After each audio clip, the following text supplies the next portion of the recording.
Have you guys ever encountered left-wing still YouTubers? Yes. BreadTube, you mean? I've never watched any of that shit. I like a couple months ago. I'd never seen any of it. And a couple months ago, I watched a few, and it's dog shit. For the uninitiated, LeftTube/BreadTube is a loose collection of channels dedicated to leftist ideas like social justice and critique of capitalism. It is way worse than podcasts. Well, I never engaged with it because it's the reference BreadTube is to fucking Kropotkin. That's an anarchist. Yeah. No, thank you.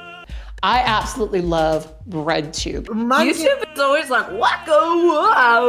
Yeah, It's like that's the actual content. Like the political stuff is just filler. The real content is that approach to entertainment. In fact, I was just interviewed for an article in the New Republic about LeftTube. But full disclosure, the more I hear people talking about LeftTube and BreadTube, the more I'm starting to hate those terms. I saw one with some dumb British guy. And then the fucking big fella, with the beard and shit. He was like a Joe Biden guy, anarchist or whatever. It's incredible. Some of these people are people who I not only consider to be my personal friends, but I admire as creators. H Bomber Guy, ContraPoints, Ollie, Philosophy Tube. These are some people who I love their content. Yeah, no, that Bausch guy. People want me to debate him, and I've looked. What's the debate? What would you want me to jangle keys in front of his face? He seems like one of the dumbest people I've ever encountered. Some people want to separate BreadTube from LeftTube, but some people say if you're not a leftist, then you're not a LeftTuber. And it's these guys. It's just it blows my mind because these politics don't exist anywhere outside of this particular. It's all fantasy online bullshit. It is literally YouTube. It really is. Of bad politics that comes. Did you see the meme that guy made of himself? Oh yes, that was great. It might be the worst meme I've ever seen. I've been hearing this term BreadTube for a few years now, and I think I know what people mean when they refer to it.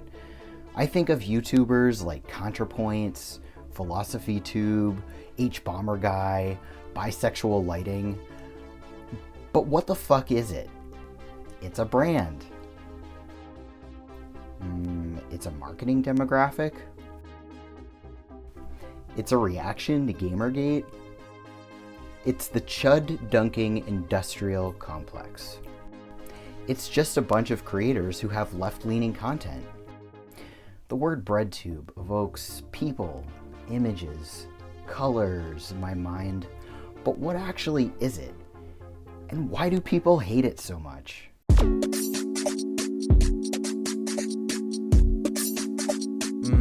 Brands are bad. Okay. Oh shit, don't look at that. The word brand is basically a slur, especially in left-leaning political crowds. Very similar to the way photoshopped is used to connote something negative.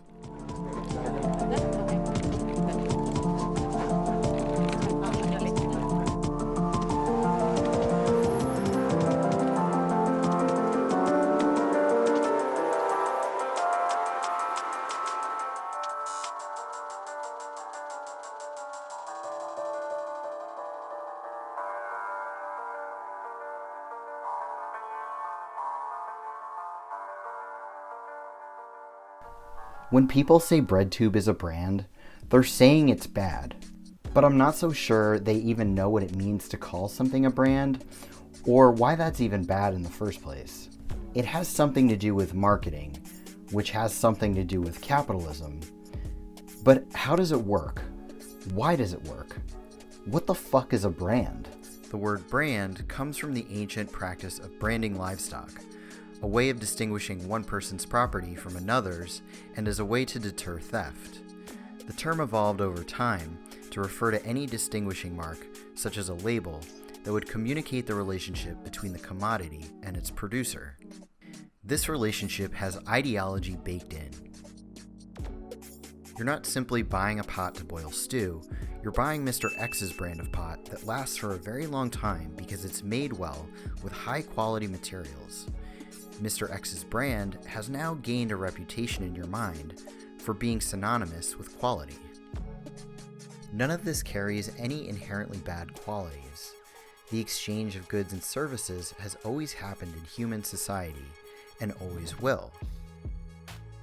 But when society is built around a means of production that fetishizes commodities and their exchange, then this dynamic can become distortedly overemphasized in its importance. In advanced stages of capitalism, we see terms like corporate personhood, the legal notion that a corporation, separately from its associated human beings, like owners, managers, or employees, has at least some of the legal rights and responsibilities enjoyed by natural persons. The brand becomes the persona of said corporation, and thus becomes your company's most valuable asset. If the ruling ideology places free market exchange as the most important aspect on which we hinge our society, then market logic is what trickles down to the masses. This is why branding doesn't just exist for companies, it's personal. You know your personal brand. You know that persona you've crafted and slightly adjusted for each segmented social marketplace. But the brand is only half the equation in market ideology. The brand is only as valuable as the market for it is large. If no one consumes the product, does the brand even exist? If BreadTube is a brand, there must be a market demand for the commodity it produces.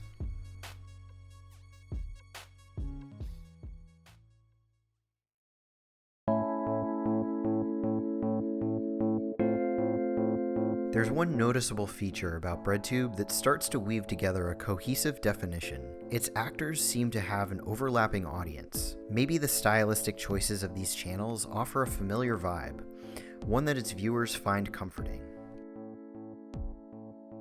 According to this Wikipedia article, the notable channels frequently associated with BreadTube include ContraPoints, HBomberGuy, Innuendo Studios, Cat Black, and PhilosophyTube, most of whom have disavowed their association with the BreadTube label. I've said this a few times, but I don't particularly care to be included as part of LeftTube/BreadTube/whatever. I also know that the people a lot of people consider as part of LeftTube/BreadTube have larger and more significant stakes in capitalism than I personally do. BreadTube and LeftTube are terms invented by fans and journalists to refer to a handful of creators with overlapping fan bases, some of whom are friends in real life. I don't use it to describe my work because I don't think it's a coherent political or even stylistic category, though I understand others do want to use it for themselves. I have friends, sure, but not a fan of being in a clique. Mistakes and collective blind spots start to come up. I really didn't like the implications of BreadTube. It makes me nervous finding out I represent a group or someone else has to represent me now. No thanks! So if BreadTube is a brand, in that it's a descriptive label for a product, and the product is YouTube videos from a set of creators who are not aligned in any way other than the fact that they have an overlapping audience, and perhaps are friends or maybe colleagues in a shared field, but none of these product creators even want the label for their product, then what the hell is going on? During the latter half of the 20th century, there was a big shift in how consumer commodities were marketed to the public.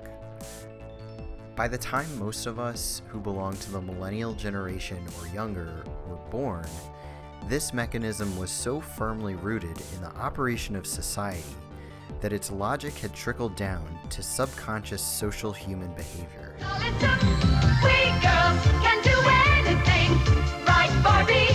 Super Hair Barbie doll with magic hair barrette and a glamorous jumpsuit. New from Mattel. Just before the 20th century, Sigmund Freud coined the term psychoanalysis, the study of the unconscious mind. Freud's nephew was a man named Edward Bernays. Bernays used Freud's work to tap into people's subconscious desires in the name of selling more products.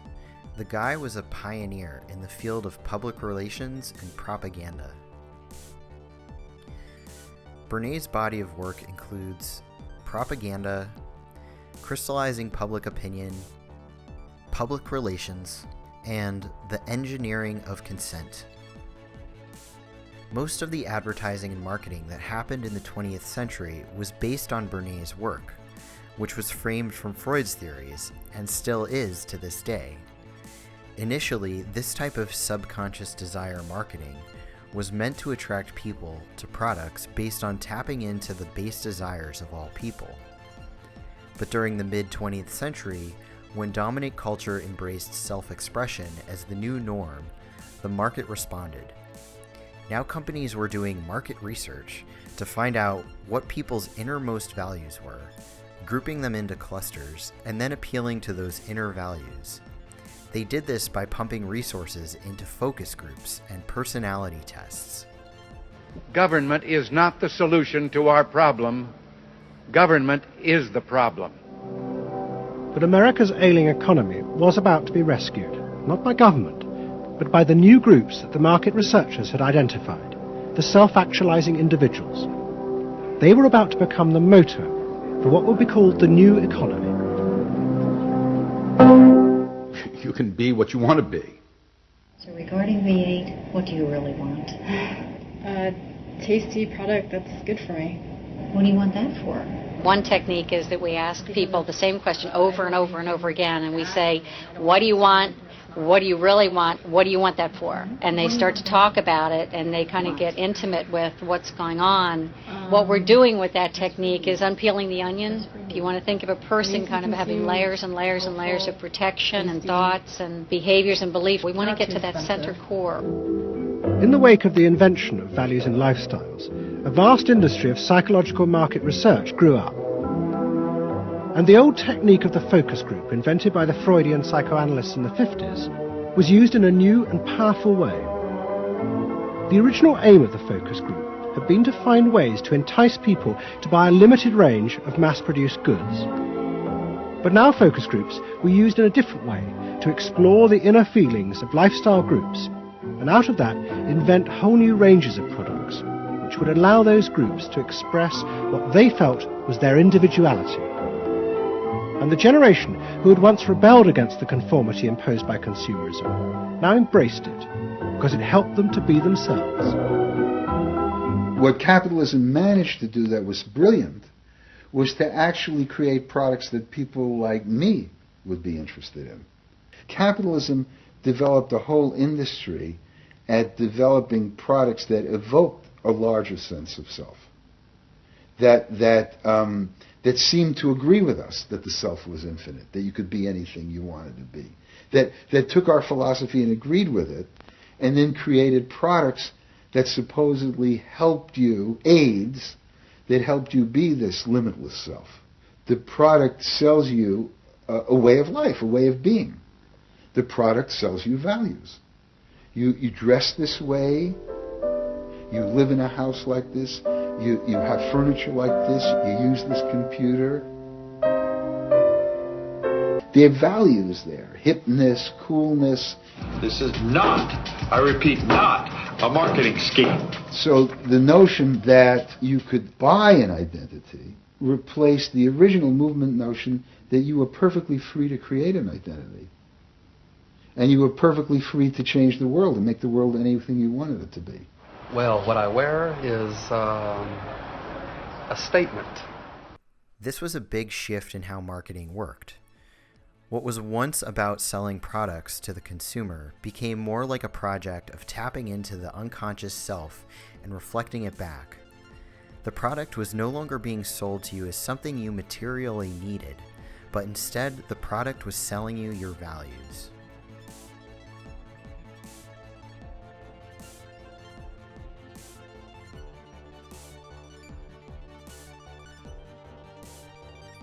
Brands learned how to be human in a way and communicate through advertising and PR to tap into our psyches and make us feel like we were being more ourselves by purchasing the product.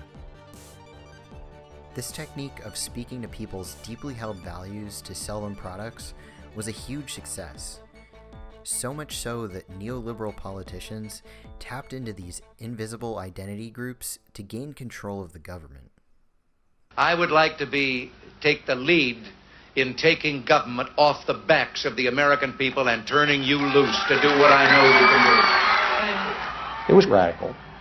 Moderate Republicans thought it was suicide. Jimmy Carter called it ridiculous. The press was extremely negative. But the odd thing is that it polled very well in New Hampshire, which was the first primary state, the state that we had to win. What was odd was that there seemed to be a strange mosaic of support for Reagan's policies. The traditional pollsters could see no coherent pattern across class, age, or gender. But those who had designed the values and lifestyle system believed that they knew why. They were testing their system in both America and Britain, and they were convinced that both Reagan's and Mrs. Thatcher's message about individual freedom would appeal to the group at the top of their hierarchy, the inner directeds, because it fitted with the way they saw themselves. They were really concerned about being individuals, being individualistic. And so in the early stages, when we were looking at the messages that both Thatcher and then Reagan were putting across, we said they are using words that will really appeal to a lot of the younger people, and particularly to the people who are moving towards self-actualization. We call them the inner-directed people. A lot of our colleagues said, that's absolutely ridiculous, because inner-directeds are very socially aware, very socially concerned. They'll never vote Conservative, or they'll never vote for the Republicans. But we said, if Thatcher and Reagan continue to appeal to them in this way, they really will. And I vision leadership in taking government off your backs and turning you loose to do what you can do so well. Thank you very much. The idea that the new self-actualizing individuals would choose a politician from the right, not the left, seemed extraordinary. But to test their prediction, the Values and Lifestyles team did a survey of voting intentions, and they correlated it with their new psychological categories. When we said in our surveys, who are you going to vote for, sure enough, it was the inner-directeds who said that they would vote for Thatcher and for Reagan.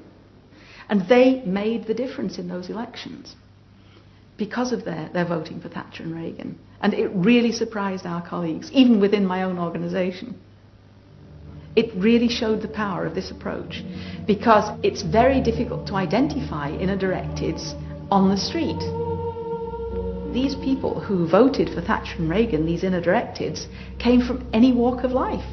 It's really hardly correlated with social class at all. I mean, if you just go along and look at age, sex, social class, you would never pick them up.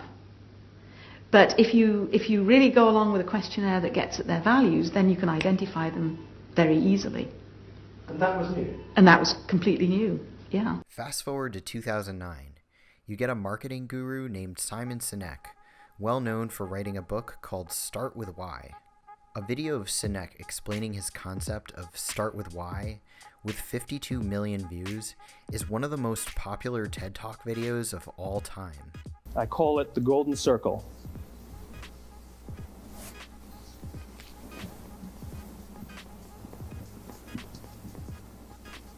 Why, how, what?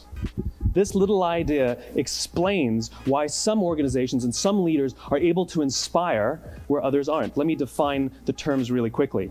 Every single person, every single organization on the planet knows what they do 100%. Some know how they do it, whether you call it your differentiating value proposition or your proprietary process or your USP. But very, very few people or organizations know why they do what they do. And by why, I don't mean to make a profit. That's a result. It's always a result. By why, I mean what's your purpose? What's your cause? What's your belief?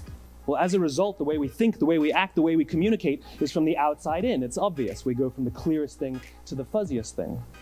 But the inspired leaders and the inspired organizations, regardless of their size, regardless of their industry, all think, act, and communicate from the inside out. If Apple were like everyone else, a marketing message from them might sound like this. We make great computers. They're beautifully designed, simple to use, and user-friendly. Want to buy one? Meh. And that's how most of us communicate. That's how most marketing is done, that's how most sales is done, and that's how most of us communicate interpersonally. We say what we do, we say how we're different or how we're better, and we expect some sort of behavior, a purchase, a vote, something like that. Here's how Apple actually communicates. Everything we do, we believe in challenging the status quo. We believe in thinking differently. The way we challenge the status quo is by making our products beautifully designed, simple to use, and user-friendly. We just happen to make great computers. Want to buy one? Totally different, right? You're ready to buy a computer from me. All I did was reverse the order of the information. What it proves to us is that people don't buy what you do, people buy why you do it. People don't buy what you do, they buy why you do it. This explains why every single person in this room is perfectly comfortable buying a computer from Apple. When we communicate from the outside in, yes, people can understand vast amounts of complicated information like features and benefits and facts and figures. It just doesn't drive behavior. When we communicate from the inside out, we're talking directly to the part of the brain that controls behavior, and then we allow people to rationalize it with the tangible things we say and do. You know, sometimes you can give somebody all the facts and your figures and they say, I know what all the facts and details say, but it just doesn't feel right. Or sometimes you say you're leading with your heart or you're leading with your soul. Well, I hate to break it to you, those aren't other body parts controlling your behavior. It's all happening here in your limbic brain, the part of the brain that controls decision-making and not language. But if you don't know why you do what you do, and people respond to why you do what you do, then how will you ever get people to vote for you or buy something from you, or more importantly, be loyal? What do you want? What do you really want? What do you want that for? And they start to talk about it, and they kind of get intimate with what's going on. What we're doing with that technique is unpeeling the onion. Simon Sinek reverse engineers his way into this phenomenon by starting with why. What he means by this is that a business shouldn't just tell you materially, literally, what they are selling. They should convey their values to you. And you, the ideal consumer for their product, will see your values reflected back at you. Purchasing their product becomes the physical embodiment of your values and your existence. Or at least, that's what they want you to believe. To me, marketing's about values. Apple, fortunately, is one of the half a dozen best brands in the whole world. Right up there with Nike, Disney, Coke, Sony. It is one of the greats of the greats. But even a great brand needs investment and caring if it's going to retain its relevance and vitality. And the Apple brand has clearly suffered from neglect in this area in the last few years. And we need to bring it back. The way to do that is not to talk about speeds and feeds. It's not to talk about MIPS and megahertz. It's not to talk about why we're better than Windows. Best example of all, and one of the greatest jobs of marketing in the universe has ever seen is Nike. Remember, Nike sells a commodity. They sell shoes. And yet when you think of Nike, you feel something different than a shoe company. In their ads, as you know, they don't ever talk about the product. They don't ever tell you about their air soles and why they're better than Reebok's air soles. They honor great athletes and they honor great athletics. That's who they are. That's what they are about. Our customers want to know who is Apple and what is it that we stand for. Where do we fit in this world? And what we're about isn't making boxes for people to get their jobs done. Apple's about something more than that. Apple, at the core, its core value is that we believe that people with passion can change the world for the better. And we believe that in this world, people can change it for the better. And that those people that are crazy enough to think they can change the world are the ones that actually do. And so what we're going to do in our first brand marketing campaign in several years is to get back to that core value. Here's to the crazy ones, the misfits, the rebels, the troublemakers, the round pegs in the square holes, the ones who see things differently. They're not fond of rules, and they have no respect for the status quo. You can quote them, disagree with them, glorify or vilify them. About the only thing you can't do is ignore them. Because they change things. They push the human race forward. And while some may see them as the crazy ones, we see genius. Because the people who are crazy enough to think they can change the world are the ones who do.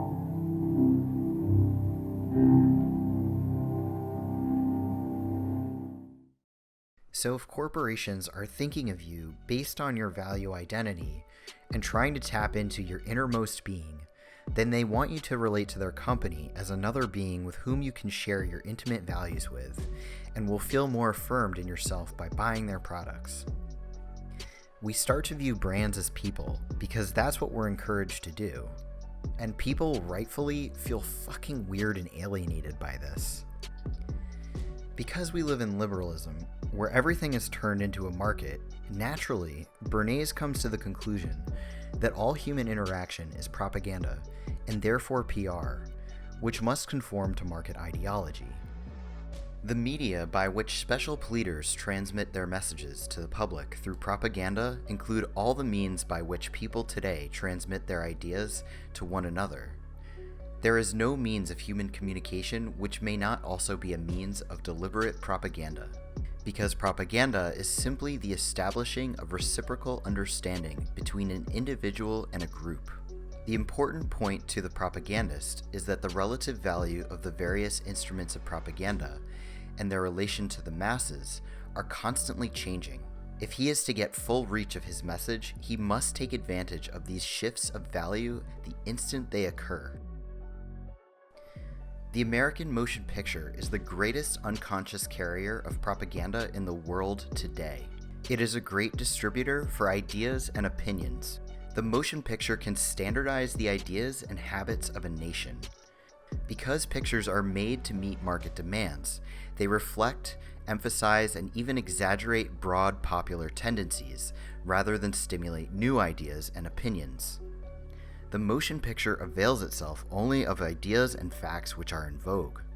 As the newspaper seeks to purvey news, it seeks to purvey entertainment.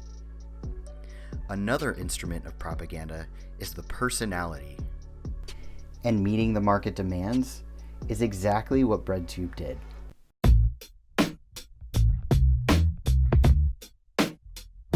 Bernays wrote Propaganda in 1928. And to this day, motion pictures are still very much made to meet market demands. And moving picture technology has evolved. We now have YouTube, and literally every Joe Schmo, including yours truly, has access to technology to create motion pictures, which means that everyone has the potential to meet these market demands. We're gonna teach you how to get discovered, how to make your channel blow up. Are you ready? How can I get the algorithm to like my videos?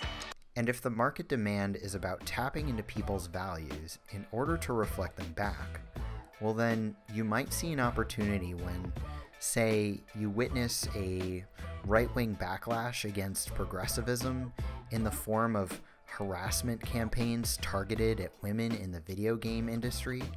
Go home, gamer girl. What the hell is your problem? You and your boss.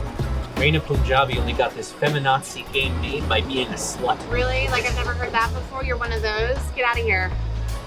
You want to kiss me? Are we gonna kiss? I'm a police officer.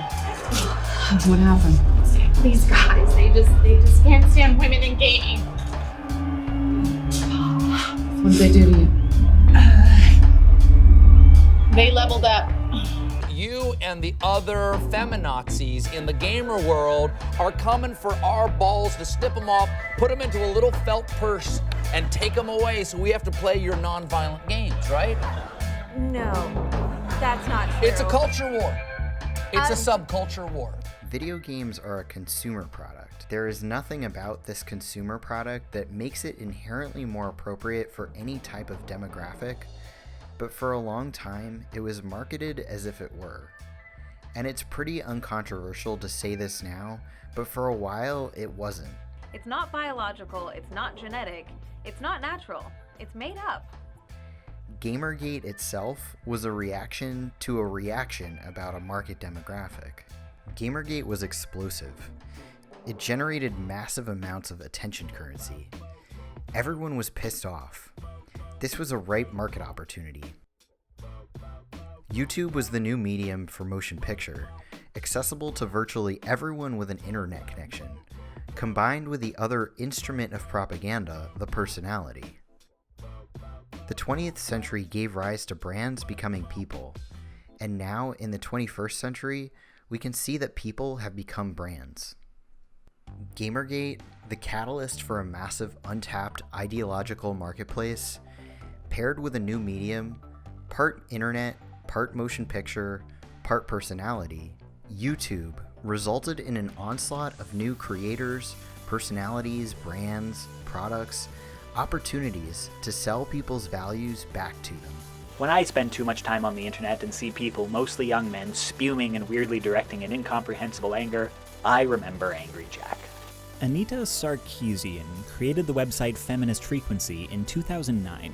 I warn you, if this is the first time you've heard of Anita Sarkeesian, it's about to get really ugly. The internet is full of Angry Jacks, and Jack is not exclusively, but is typically, male. He's also commonly white and or straight and or cis and or raised middle class.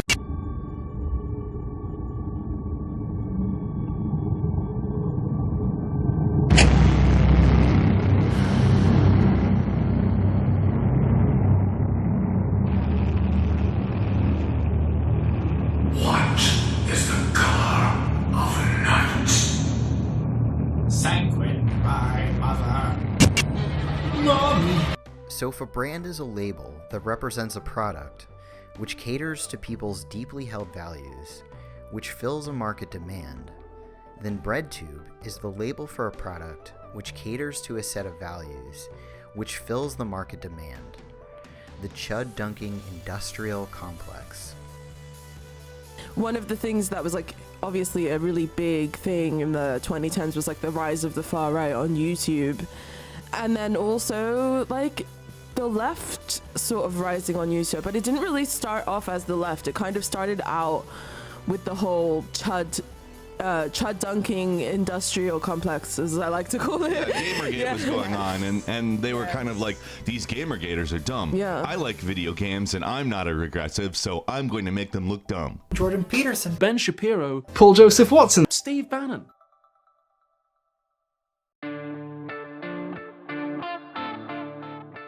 The 2019 New York Times article, The Making of a YouTube Radical, takes us down the journey of Caleb Cain, a young man who felt alienated and his resulting radicalization, which was due to an algorithm that was inadvertently created by an outwardly liberal company that sponsors floats at LGBT pride parades and celebrates diverse creators, and its chief executive endorsed Hillary Clinton in the 2016 presidential election.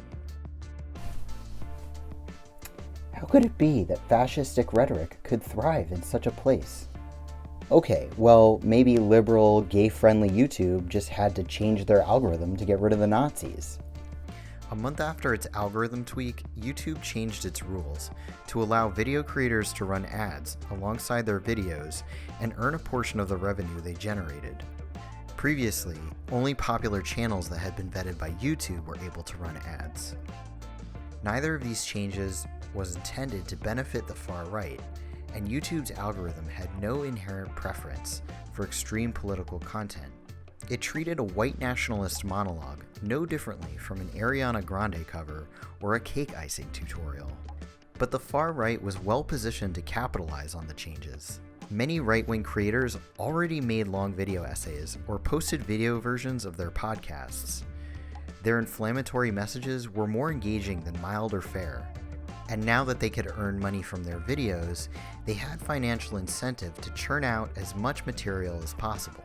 So, well, let's just re-engineer, I guess. In 2015, a research team from Google Brain, Google's much-lauded artificial intelligence division, began rebuilding YouTube's recommendation system around neural networks, a type of AI that mimics the human brain. In a 2017 interview with The Verge, A YouTube executive said the new algorithm was capable of drawing users deeper into the platform by figuring out adjacent relationships between videos that a human brain would never identify. The new algorithm worked well, but it wasn't perfect. One problem, according to several of the current and former YouTube employees, is that the AI intended to pigeonhole users into specific niches, recommending videos that were similar to the ones they had already watched. Eventually, users got bored. Google Brain's researchers wondered if they could keep YouTube users engaged for longer by steering them into different parts of YouTube, rather than feeding them their existing interests. And they began testing a new algorithm that incorporated a different type of AI called reinforcement learning. The new AI, known as Reinforce, was a kind of long-term addiction machine. It was designed to maximize users' engagement over time by predicting which recommendations would expand their tastes and get them to watch not just one more video, but many more. Reinforce was a huge success. In a talk at an AI conference in February, Min Chen, a Google Brain researcher, said it was YouTube's most successful launch in 2 years. Site-wide views increased by nearly 1%, she said, a gain that, at YouTube's scale, could amount to millions more hours of daily watch time and millions more dollars in advertising revenue per year. She added that the new algorithm was already starting to alter users' behavior. Getting people hooked on things is a huge success, according to marketers. But wait! Oh shit, it happened again.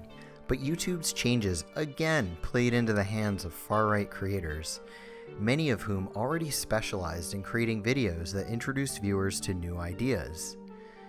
They knew that a video calling out left-wing bias in Star Wars: The Force Awakens might red pill movie buffs, or that a gamer who ranted about feminism while streaming his Call of Duty games might awaken other politically minded gamers.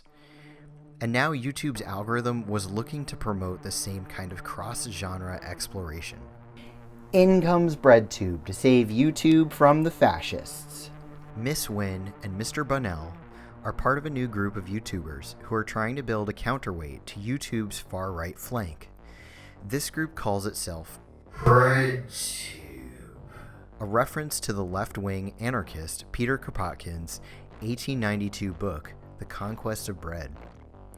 It also includes people like Oliver Thorne, a British philosopher who hosts the channel PhilosophyTube, where he posts videos about topics like transphobia, racism, and Marxist economics. The core of BreadTube's strategy is a kind of algorithmic hijacking. By talking about many of the same topics that the far-right creators do, and in some cases by responding directly to their videos, left-wing YouTubers are able to get their videos recommended to the same audience. Now Caleb has seriously cut back on his YouTube content consumption. He's out in the world, connecting with real-life people, leading the left-wing vanguard. Oh, wait. Near the end of our interview, I told Mr. Kane that I found it odd that he had successfully climbed out of a right-wing YouTube rabbit hole, only to jump into a left-wing YouTube rabbit hole. I asked if he considered cutting back on his video intake altogether and rebuild some of his offline relationships. He hesitated and looked slightly confused. And for all of its problems, he said, YouTube is still where political battles are fought and won. Leaving the platform would essentially mean abandoning the debate. Kevin, if you're watching this, I love you, buddy. I don't even have any comments on that. Caleb's values remain the same, but the product got repackaged. He's still consuming as much as he always was. He's just less threatening to institutional power now. In marketing terms, you would say, there's a market opportunity to provide different products to an existing demographic. If these products are branded properly, we can tap into a large portion of this market share. And whichever brand has the largest portion of market share wins the game, right? How big is the soapberry market? How big is it annually? It's in the U.S. It's right around about $1 million. So you have $900,000 in sales? No. Look, walked into that one, didn't I? Let's do the math. Yeah. Wait, hold I caught you with your mouth open. I got it. Let's, Why don't you put one of those soap berries in your mouth right now? Let's be clear. Being written up in the New York Times is a big deal. Worked for a company that was fixing bread prices. It's the oldest American newspaper of record, with the most Pulitzer Prizes, 130. It's the third most circulated paper in the country, and the 18th in the world. They have influence. The New York Times is certainly the most important newspaper in the United States, and one could argue the most important newspaper in the world. The New York Times plays an enormous role in shaping the perception of the current world on the part of the politically active, educated classes. Also, the New York Times has a special role, and I believe its editors probably feel that they bear a heavy burden in the sense that the New York Times creates history. What happened years ago may have a bearing on what happens tomorrow.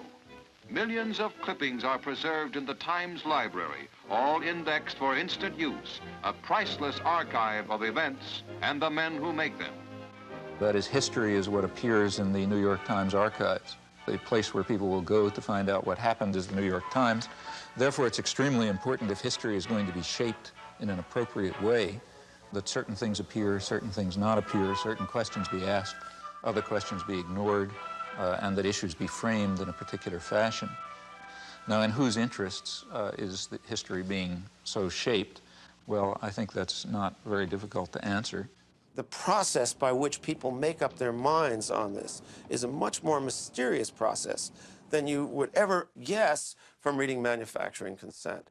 There is a saying about legislation that legislation is like making sausage, that the less you know about how it's done, the better for your appetite. The same is true of this business. If you're in a conference in which decisions are being made on what to put on page one or whatnot, you would get, I think, the impression that important decisions were being made in a flippant and frivolous way. But in fact, given the pressures of time to trying to get things out, you resort to a kind of a shorthand. And you have to fill that paper up every day.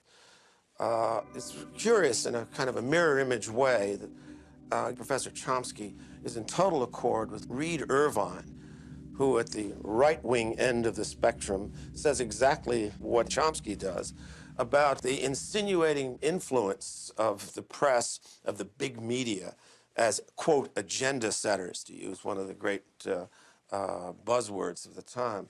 And, of course, Reed Irvine sees this as a left-wing conspiracy of foisting liberal ideas in both domestic and foreign affairs on the American people. But in both cases, I think that the premise really is an insult to the intelligence of the people who consume news. Now, to eliminate confusion, all of this has nothing to do with liberal or conservative bias. According to the propaganda model, both liberal and conservative wings of the media, whatever those terms are supposed to mean, fall within the same framework of assumptions.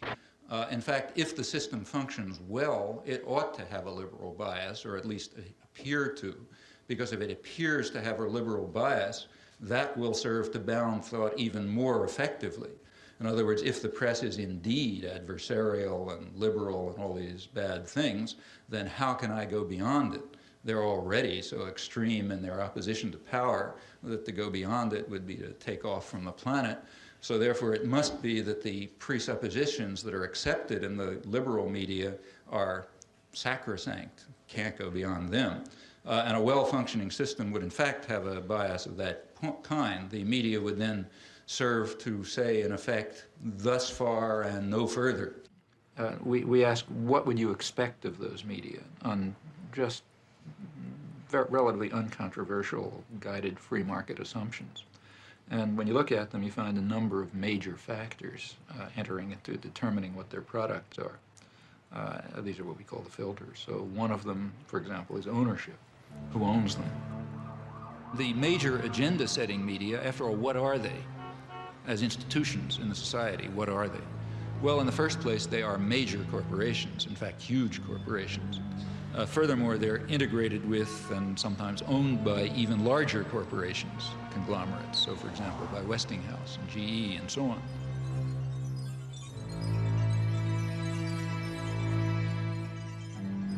What I wanted to know was how specifically the elites control the media? What I mean is, I It's guess... like asking, how do the elites control General Motors? Well, why isn't that a question? I mean, General Motors is an institution of the elites. They don't have to control it. They own it. You know? Except, I guess, at a certain level, I think, like, I guess I work with student press, so I know, like, reporters and stuff. The elites don't control the student press, but I'll tell you something. You try in the student press to do anything that breaks out of conventions, and you're going to have the whole business community around here down on your neck, and the university's going to get threatened, and, you know, I mean, maybe nobody will pay any attention to you, that's possible. But if you get to the point where they don't stop paying attention to you, the pressures will start coming. Because there are people with power. There are people who own the country, and they're not going to let the country get out of control. What do you think about that?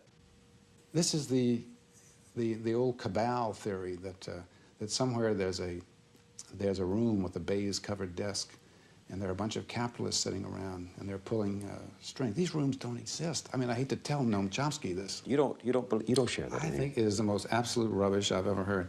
This is the current fashion in the universities. You know, it's patent nonsense, and I think it's nothing but a fashion. It's a way that intellectuals have of feeling like a clergy. I mean, there has to be something wrong.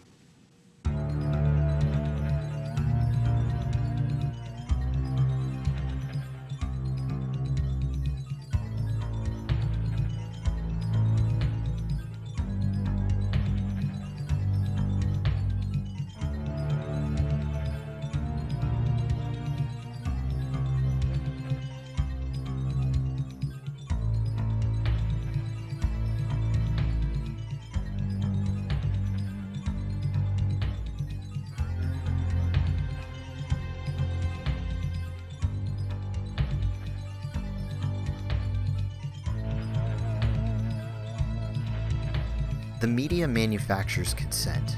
The media influences narrative. Caleb's journey from alienated alt-right media consumer to, well, still alienated, but now a left-wing media consumer, was the narrative. White male rage was streamlined to white male woke. It was declared a victory. His alienation wasn't the problem. His problem was that he was consuming the wrong media.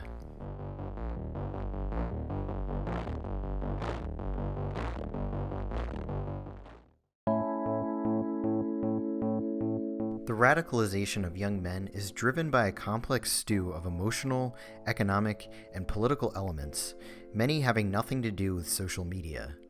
But critics and independent researchers say YouTube has inadvertently created a dangerous on-ramp to extremism by combining two things: a business model that rewards provocative videos with exposure and advertising dollars, and an algorithm that guides users down personalized paths meant to keep them glued to their screens. If Caleb was the protagonist in the narrative, then he must have an antagonist, right? Steven Crowder was one of the antagonists in the New York Times piece. You could argue that Crowder was responding to a market demand himself, though, right? We have created a product that is the most deliberate middle finger to the media establishment ever designed.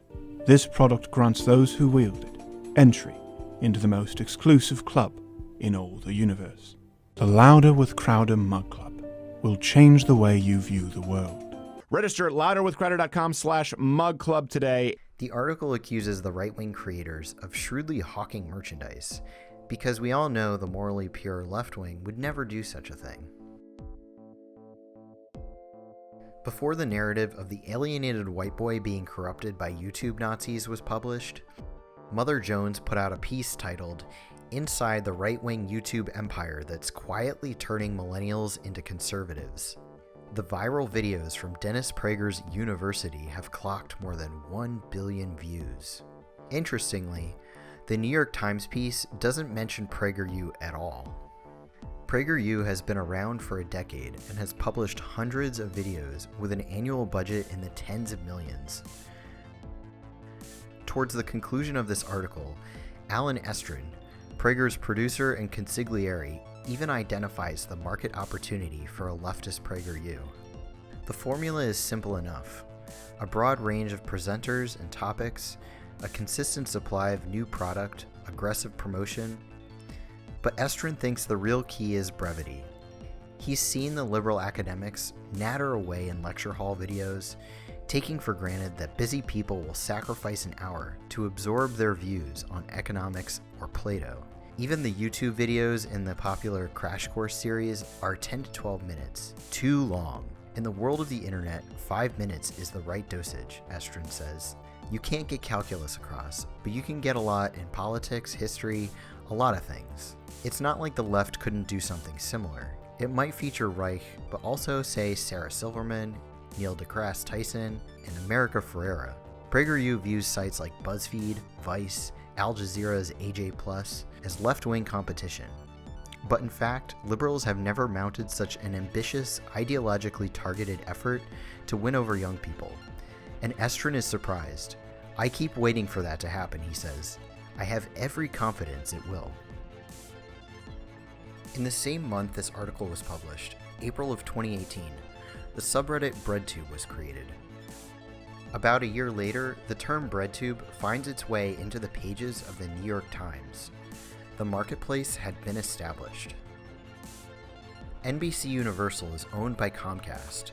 Comcast is an American telecommunications conglomerate. It is the second largest broadcasting and cable television company in the world by revenue, and the largest subscription television company. It's the largest cable TV company and the largest home internet service provider in the United States. In 2015, NBC Universal invested $200 million in both Vox Media and BuzzFeed, two left-leaning news and media outlets. Steven Crowder cited this investment as a motive behind his antagonistic relationship with Vox journalist Carlos Maza. Maza and Crowder kicked up a lot of dust with their back and forth. Mexican gay guy used to work, Mexican gay Latino there at... This is not just one individual harassing me. This is a systemic YouTube-wide problem, and it's not by accident. It is the product of YouTube's choices and the way that it chooses to not enforce its anti-harassment policy. This isn't happening on every platform. It's happening on the platforms that abdicate the responsibility to enforce the policies that they've created. Their relationship played into their respective market demographics and their demands, and dovetailed nicely with the narrative created by the New York Times piece. One problem, though. Maza was still a paid mainstream journalist, not a scrappy DIY BreadTuber. As his attention campaign crested, Maza decided to place the blame not on Crowder, but on YouTube. The problem is that YouTube creates a platform where figureheads are able to rally and mobilize huge amounts of these bad actors and target their harassment towards individual targets. Steven Crowder is not an anomaly. He's not a bug in the machine. He's not an exception. He is YouTube's ideal creator. He's providing them with cheap, constant, highly engaging bullshit. And his ultimate revenge on evil YouTube? Start working for them. Early in 2020, Maza announced he'd be starting his own YouTube channel. People understand the world through stories and personalities, he said. People don't actually want emotionless, thoughtless, viewpointless journalism, which is why no one is a Wolf Blitzer stan. In order to reach people on YouTube, Mr. Maza said, the left needs to embrace YouTube's algorithmically driven ecosystem, which rewards authentic and relatable creators who can connect emotionally with an audience. There is a need for compelling, progressive content that gives a young kid on YouTube some sense that there is a worldview and an aesthetic and a vibe that is attractive on the left, he said. Maza leans hard into market ideology, into public relations, into the Bernaysian propaganda that sculpted the reality we exist in now. Whether he recognizes it or not, he's fulfilling a market demand. And he's not the only one. I'm Brie Larson. I'm an actor. You might know me from Captain Marvel, or maybe you know me from nothing. Maybe you just randomly from the algorithm clicked on this, but regardless, hello, I'm starting a YouTube channel. Why am I starting a YouTube channel? Great question. YouTube has been a place that I have learned so much. Whether it's been like how to use my printer, or it's been watching like how to be a considerate activist. There will also be deep conversations, anti-racist rhetoric, inclusive content. Hi, this is H. John Benjamin. I'm here to talk to you about a big problem on the internet. It's called people emailing my wife. No, it's called PragerU. Imagine a huge stream of lies that pours into every computer in America. Imagine it's disguised to look unbiased and packaged into slick videos. And imagine oil billionaires give them tens of millions each year to indoctrinate your friends, your family. Well, that's PragerU. And the thing is, it works. 1 out of every 3 Americans online has seen one of their videos, and 70% say that Prager's videos changed their minds. This stuff makes a difference, and every day it is pulling people toward the right. At the Gravel Institute, we're building something to beat them at their own game. Short, high-quality, easy-to-understand videos presenting leftist ideas and refuting right-wing lies. Stuff you can send to your friends, your mothers, your secret lovers, your mother's lovers, your known lovers. Oh, and we've got big-name presenters from Bernie Sanders to Chelsea Manning. Here are a few that we've lined up. Okay, so this won't be easy, and we're going against a Goliath, so we definitely need your help. We want this to be a collaborative organization guided by its members, where we're trying to do something big. So hey, let's do this.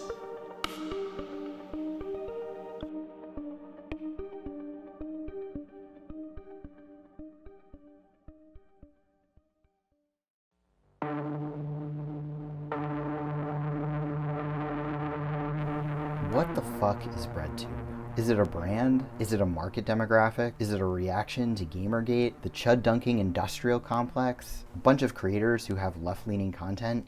It's all of those things. And that's what makes it so hard to articulate, because it represents the process of neoliberalism. And that's why you hate it so much. It's not leftist, it's not our salvation, it's subject to the same process as everything else in this shitty dystopia. I'm going to use the Master's tools to destroy the Master's house. I want to build up an audience and use every chance I get to explain how destructive YouTube is. Let's get real. The Master's tools will never dismantle the Master's house, so long as our overarching ideology, liberalism, goes unnoticed and unchallenged. YouTube is a microcosm of capitalism on steroids. The sooner that we can admit to ourselves that we will never affect meaningful change on capitalist platforms, the better. Can you deepen your knowledge of leftist ideology and the world by consuming others' ideas? Absolutely. But material gains will never be won on pages, screens, or virtual space.